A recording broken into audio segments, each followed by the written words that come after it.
भुवनं भविष्यत् परिगृहीतममृतेन सर्वम् येन यज्ञस्तायते सप्तहोता तन्मे मनः शिव संकल्पमस्तु।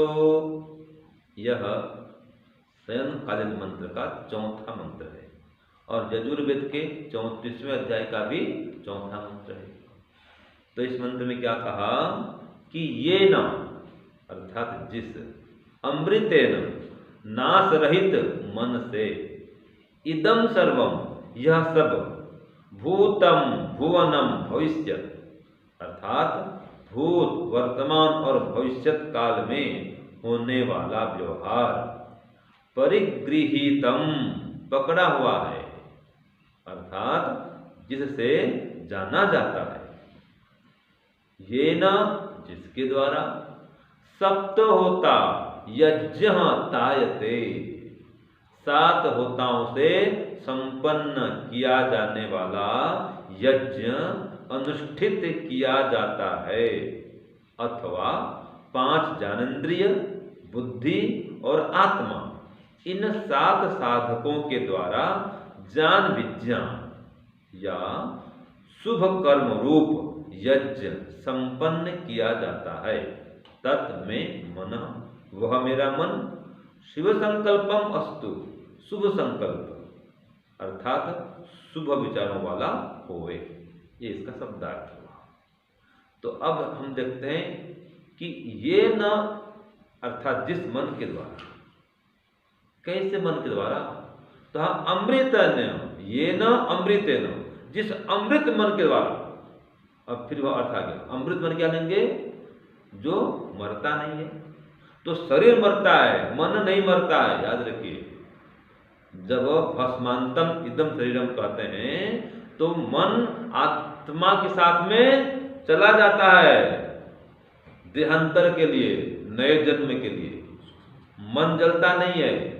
ये जो इंद्रियां हैं ये जलती नहीं है, ये गोलक जलते हैं। आँख कान ये तो करें ये गोलक हैं, आँख ये गोलक है।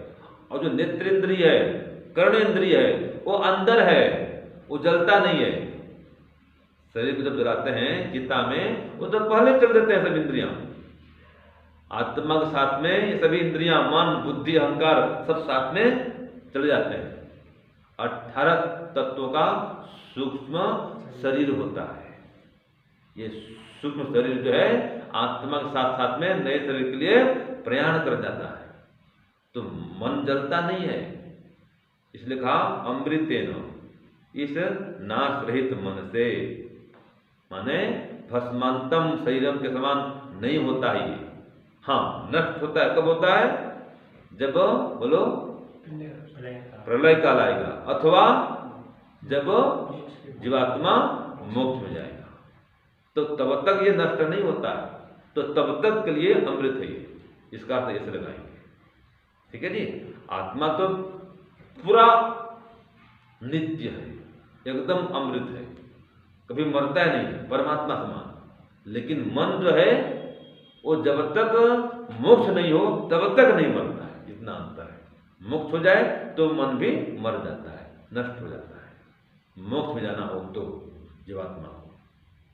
तो इस प्रकार से जो मन है जब तक मोक्ष नहीं हो तब तक नाश रहित के रूप में रहता है, बिना नष्ट हुए भिन्न भिन्न शरीरों में जाते रहता है। और यही मन जो है भूत भविष्यत और वर्तमान तीनों कालों में व्यवहार करने वाला है। मन तो याद करता है ना, याद करो आज से 10 साल पहले आप कहाँ थे, कौन से सन में कहाँ पर थे, याद करो। बचपन में 5वीं क्लास पहुंचो, 5वीं क्लास में आप कहाँ थे, याद करो, है ना। फिर 6वीं 7वीं कहाँ थे, याद करो। सब आ रहा है ना जी। तो भूतकाल कौन याद कर रहा है, मन के माध्यम से याद करते हैं। अभी क्या कर रहे हो वही मन कर रहा है। और भविष्य में क्या करेंगे योजना बनाते हैं, ये पढ़ूंगा ये लिखूंगा ऐसा करूंगा वहां जाऊंगा ऐसा करूंगा, विद्वान बनूंगा प्रवक्ता बनूंगा आदि आदि। जिसकी जो भी योजना होती है वो मन के माध्यम से करता है। तो मन ही भूत वर्तमान और भविष्य तीनों व्यवहारों का प्रयोग करने वाला है, तीनों प्रकार के व्यवहारों का उपयोग करने वाला है। तो इस प्रकार से जो मन है, इसके लिए कहा कि जिसके द्वारा सप्त होता यज्ञ कायते, 7 होताओं से ये संपन्न किया जाने वाला यज्ञ अनुष्ठित होता है। अर्थात 5 ज्ञानेंद्रिय और एक बुद्धि और आत्मा, ये 7 साधक तत्व हैं। इनके द्वारा वह ज्ञान विज्ञान को प्राप्त करता है। तो देखो, बुद्धि भी चाहिए और आत्मा हो तभी तो काम करेगा। अगर आत्मा नहीं है तो मन क्या करेगा? कुछ नहीं करेगा। और मन तो है लेकिन बुद्धि काम नहीं करती तो फिर मन भी कुछ नहीं कर सकता है। निर्णय चाहिए कि हाँ ये मीठा है, ये नमकीन है, इसका निर्णय कौन देता है? आत्मा को, बुद्धि। तो मन से ऊपर कौन है? बुद्धि है। तो ये ज्ञानेंद्रियां 5 और मन नहीं, बुद्धि और आत्मा, इन साधक तत्वों के द्वारा ये मन के माध्यम से फिर सभी यज्ञ आदि कार्य संपन्न किया जाता है। इसलिए कहा दिया सप्त होता यज्ञ कायते। यज्ञ माने कोई भी परोपकारी कार्य है वो सब यज्ञ कहलाता है। और ऐसे भी कोई भी आप काम करते हैं तो उस काम को करने के लिए भी मन को इन सब का सहयोग चाहिए। अगर आत्मा नहीं हो तो मन तो बेकार है, वो जड़ पदार्थ कुछ करेगा नहीं। शरीर को छोड़ते ही जब तक नया शरीर नहीं मिलेगा ये मन कुछ नहीं कर सकता है। और बुद्धि का भी चाहिए सहयोग और आत्मा भी चाहिए और फिर 5 ज्ञानेंद्रियां भी चाहिए। अगर इंद्रियां काम नहीं करें तो मन क्या करेगा? मन का साधन कौन है? ये सब तो है। आंख देखता है फिर सूचना देता है मन को, फिर मन आगे फॉरवर्ड करता है। अगर आंख देख नहीं सके तो क्या करेगा मन? रूप को जान नहीं पाएगा, वो आंख के माध्यम से जानता है, फिर ऊपर आत्मा तक पहुंचाता है। ठीक है, ऐसे शब्द है, सभी जितने विषय हैं ये पहले मन तक पहुंचते हैं इंद्रियों के माध्यम से, फिर वो आगे वो बुद्धि से पक्का करके आत्मा तक पहुंचाता है। निर्णय बुद्धि करती है, हाँ ऐसा करना है नहीं करना जो भी, और सिल मोहर बुद्धि लगाती है, ठप्पा बुद्धि का, फिर आत्मा तक वह पहुंचता है, फिर आत्मा जो करना है करता है। आत्मा भी इनके बिना कुछ नहीं कर सकता है। मन बुद्धि नहीं तो आत्मा क्या करे? कुछ भी नहीं करे। तो इस प्रकार से हम मन को मजबूत बनाएं, मन को एकाग्र करें, स्थिर करें, तो निर्णय बढ़िया होगा, आत्मा बलवान होगा। आता है ना, मन के जीते जीत है, मन के हारे हार। जो मन से हार जाता है उसका विजय होने वाला नहीं है। जो मन से मजबूत है वो तन को भी स्वस्थ करके आगे बढ़ जाता है। और समाधि की सिद्धि करनी हो, आत्मा परमात्मा का ज्ञान प्राप्त करना हो तो भी मन माध्यम है। मन को एकाग्र करना पड़ेगा, निर्मल शुद्ध करना पड़ेगा। तो मन को एकाग्र करने के उपाय क्या क्या है, या उपासना काल में, ध्यान काल में मन को स्थिर करने के क्या क्या उपाय हैं, इस पर हम कुछ विचार करेंगे संक्षेप में। ठीक है जी। बहुत लोग बोलते हैं कि स्वामी जी हम ध्यान करते हैं मन नहीं लगता है, स्वामी जी संध्या करते हैं मन भटकते रहता है कि नहीं? बोलते हैं ना भाई। तो मन को कैसे करके रोका जाए भटकने से, मन को कैसे करके स्थिर किया जाए, क्या उपाय है कि मन हमारा एकाग्र हो जाए? तो इसका उपाय ये है, सबसे पहला तो बार बार जो भोजन करते रहते हैं इसको पहले रोको। प्रथम उपाय यह है, एक बार नाश्ता करो, एक बार भोजन, फिर सीधा रात को भोजन। बीच में खाते रहते बकरी से मांस, कभी मन को कंट्रोल नहीं कर सकते आप। एक बार खाओ, वो भी संतुलित खाओ। एकदम भरपेट खा देंगे तो भी मन में चंचलता आएगी। जितना ज्यादा खाएंगे उतना रजोगुण पैदा होगा, याद रखिए। तो जिसको मन को वश में करना है पहले अन्न को वश में करें। इसलिए आता है पहले अन्नमय कोश को जीतो, फिर मनोमय कोश को जीत पाएंगे। जैसा खाए अन्न वैसा बने मन। अधिक खाएंगे तो भी चंचलता आएगी, रजोगुण आएगा। और तामसिक खाएंगे तो मन तमोगुण होगा, मन में आएगा, तमोगुणी मन बनेगा। मांस, मछली, अंडा, बीड़ी, सिगरेट ये खान पान करने वाला कभी मन को वश में नहीं कर सकता है। तो मन को शुद्ध करने के लिए, मन को स्थिर करने के लिए तामसिक पदार्थ से और राजसिक पदार्थ से जितना बचोगे उतना मन को स्थिर कर पाओगे। तो भरपेट खाना भी नहीं है, पौष्टिक खाना है, संतुलित खाना है, सात्विक खाना है। ठीक है ना जी, एक उपाय है। और व्यवहार काल में जो जितना ज्यादा यम नियम का पालन करता है उतना अधिक उसका मन स्थिर होता है। झूठ बोलता है व्यवहार काल में अगर, तो जो झूठ बोला था दिन भर तो भुला रहता है, जैसे ही ध्यान में बैठता है वो झूठ भले सामने आता है, अरे मैं तो झूठ बोल दिया, किसी झगड़ा किए, गुस्सा किए, तो दिन भर तो भूल रहेंगे। जैसे ध्यान करने बैठेंगे बस जिससे झगड़ा हुआ था वो पहले सामने खड़ा हो जाएगा। आंख बंद किया लेकिन वो सामने खड़ा हो, फिर बोले अरे रे मेरी गलती कहाँ थी, गलती उसकी थी। ध्यान करने बैठे हैं, ओम का जप कर रहे हैं, गायत्री मंत्र बोल रहे हैं, ओम भूर्भुवः स्वः, ये जप कर रहे हैं। और जब करते करते बीच में क्या होगा, मेरी गलती कहाँ थी, गलती उसकी थी, मैं निर्दोष था। फिर ओम भूर्भुवः स्वः, नहीं मैं ठीक था एकदम, अपने आप ऐसा करते रहेगा वो। मैंने गायत्री मंत्र बोल भी रहा है और झगड़े की बात याद कर रहा है, ठीक है नहीं। तो जो जितना झगड़ा से दूर रहेगा और सबके साथ मधुरता पूर्वक व्यवहार करेगा उतना मन को स्थिर कर पाएगा। तो जिसके जीवन में या व्यवहार में हिंसा है, झगड़ा है, क्रोध है, काम है, विषय भोग की भावना है, वो मन को वश में नहीं कर सकता है। शास्त्र में आता है अर्थ कामेषु असक्तानाम धर्म ज्ञानम विधीयते। जिसका मन, अर्थ माने पैसा, पैसे के पीछे जिसका मन नहीं भाग रहा है और अनेक प्रकार की कामना जिसके मन में नहीं है, वही परमात्मा का, आत्मा का ज्ञान प्राप्त कर सकता है, वही मन को वश में कर सकता है। तो कहा अर्थ कामेषु असक्तानाम, अर्थ में और काम में जिसका मन आसक्त नहीं है वो मन को वश में कर सकता है, वेद के ज्ञान को, आध्यात्मिक ज्ञान विज्ञान को प्राप्त कर सकता है, आत्मा परमात्मा ज्ञान से युक्त हो सकता है। जिसका मन अर्थ और काम में लगा हुआ है वो आत्मा परमात्मा ज्ञान नहीं प्राप्त कर सकता, अपने मन को स्थिर एकाग्र नहीं कर सकता। इसलिए अर्थ में मन को मत लगाओ। अर्थ माने पैसा, टका धर्म टका कर्म टका ही परमम पदम यस्य गृहे टका नास्ति हा टका टक टकायते। सुना आपने कभी? बस ये तो है, पैसा पैसा पैसा पैसा पैसा, सब कुछ पैसा पैसा। जो जितना पैसा के पीछे भागता है उतना अधिक आत्मा परमात्मा से दूर जाता है, उतना अधिक मन को चंचल बना देता है। तो पैसे के पीछे मत भागो और कामना भरी हुई मन में, ये चाहिए वो चाहिए, ये खाऊंगा ये पीऊंगा ये विषय भोग करूंगा ये करूंगा, बस मन में जो कामनाएं भरी हुई है, जो जितनी अधिक कामना से युक्त रहेगा सांसारिक कामना से, उतना अधिक उसका मन चंचल रहेगा। तो कामनाओं को कम करो, ठीक है जी।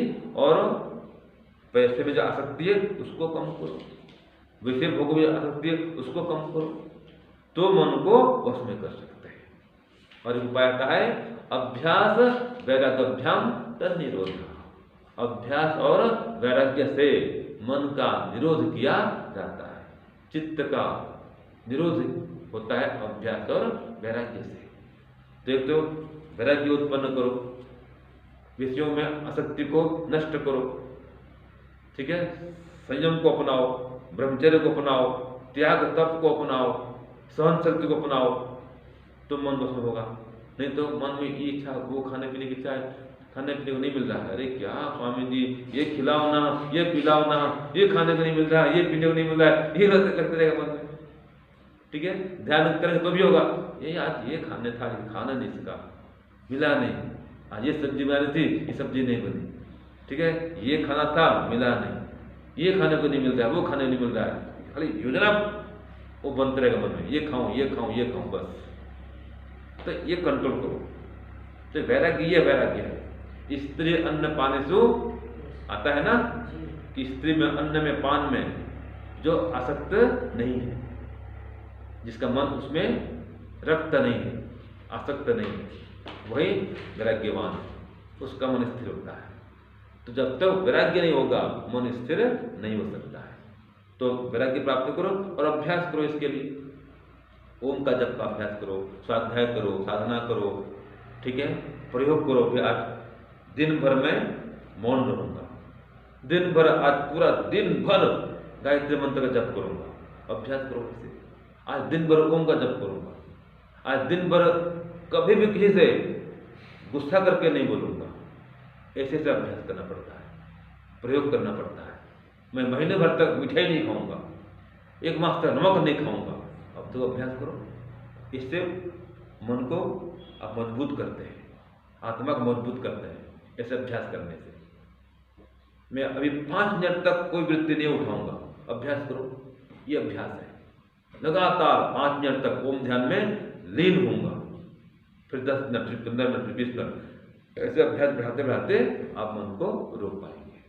तो अभ्यास और वैराग्य से मन को स्थिर किया जाता है। ये तो व्यवहार काल की बात बताई मैंने। यम नियम का पालन करना और क्या करना, अन्न पर